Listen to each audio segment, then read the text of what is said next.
Hi, folks. So today I want to talk about self-sabotage. Recently, I've personally have had a very healthy community around me that has been helping me call out all the times that I self-sabotage. It's really important when we are on these paths of success and we have goals. We learn to make goals for ourselves, and we have a community around us that helps us stay accountable to our goals. It's important to find these people and put them in our villages so that we can be called out when we do these acts of self-sabotage.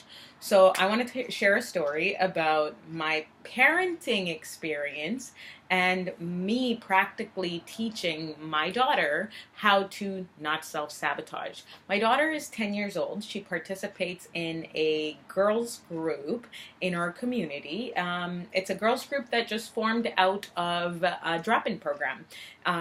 So after school, all three of my kids go to a community drop-in program, and it's held at the community center.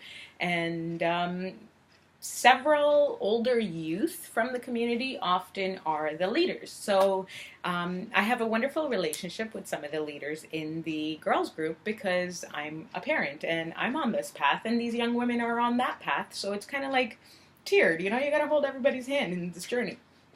And so I offer my time and my energy to the girls group whenever I can, and which in return builds this really healthy communication and community for myself as well.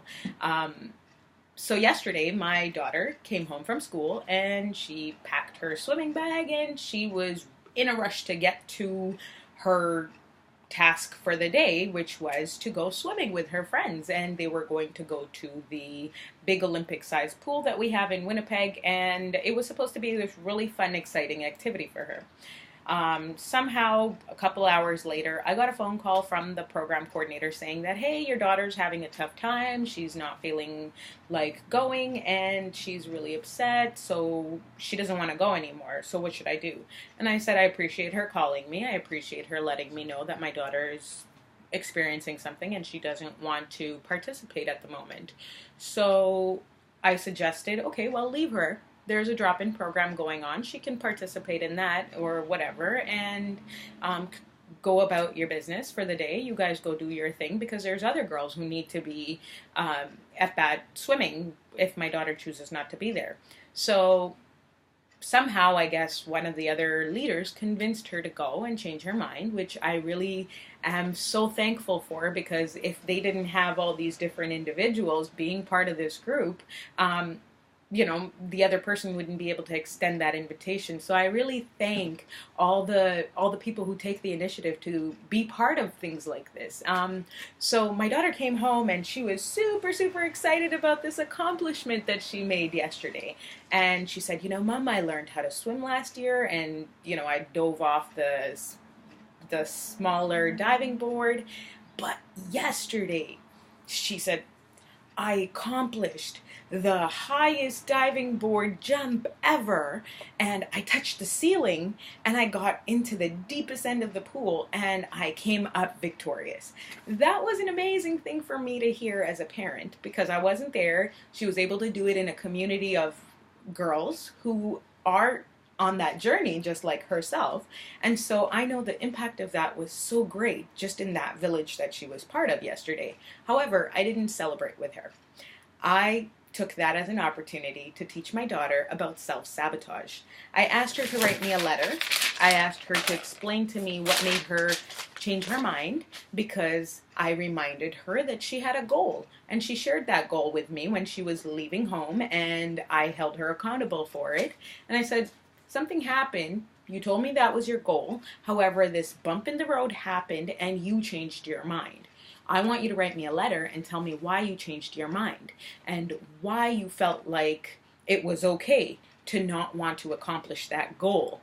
Because this victory kind of comes a bit bittersweet, because you almost self-sabotaged. And So I asked her to write me a letter, and she wrote me a letter basically giving me the reason why I did not want to go swimming is because I was crying and was mad. So I did not want any of the other friends of mine to call me a crybaby. And I know specific people's names that make fun of other people, so I didn't want them to say it about myself. I know these girls. And yeah, they have this reminder, but they don't do it out of a dark place or a sense of bullying. So I know for a fact that it was really my daughter feeling it herself because it's been a pattern lately. So she said she was not thinking about what she could accomplish and how much fun it would be. But I had lots of fun. So asking my daughter to write this letter was also an act for me to teach her what self-sabotage really means, because these bumps are going to always come in our way. How are we going to overcome them? So I invite you to share that and tell me what you think about self-sabotage. Cheers.